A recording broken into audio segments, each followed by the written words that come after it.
1 200 000 штук мальков сиги-лудаги были выпущены в Ортотокойское водохранилище. Молоть вывели на рыбоводческом предприятии в Тонском районе. Это мероприятие входит в программу, которая направлена на восстановление и увеличение популяции рыбы в водохранилище.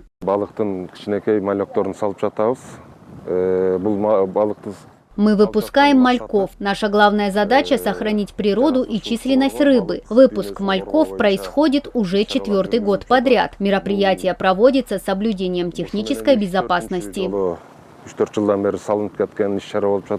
Разведением рыбы для водохранилища занимается компания Ортотокой Ынтымагы. Рыбоводческое предприятие платит государству налоги, а также обеспечивает местных жителей рабочими местами. Мальки, которые были выпущены в воду в прошлые годы, уже подросли и готовы к продаже. Ученые Национальной академии наук провели исследование рыбы и пришли к выводу, что здесь хорошие условия выращивания. Ее вес достиг более 2 килограммов, она уже годится на продажу. И уже с этого года мы можем начать отлов рыбы.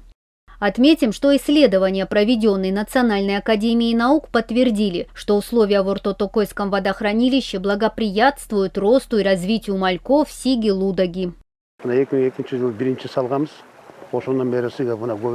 Впервые рыба была выпущена в это водохранилище в 2021 году. С этого момента количество сиги-лудаги увеличилось. Специалисты рыбного предприятия разработали план по разведению рыбы в этом месте. Они проводят инкубацию икры, а потом выпускают мальков. Эта рыба уже начала мигрировать, и ее можно уже встретить и в Чуйской области.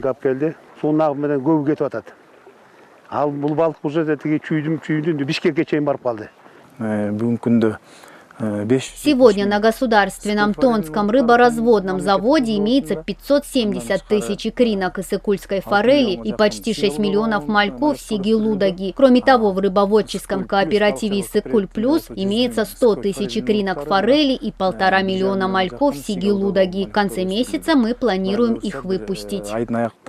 Чтобы рыбачить на Ортотокойском водохранилище, нужно получить специальное разрешение. Но и с ним можно ловить только ограниченное количество рыбы. Однако этот запрет не останавливает браконьеров, которые используют сети. Сейчас с браконьерством ведется борьба. Мероприятия по зарыблению лососевыми и сиговыми планируется продолжать до конца апреля.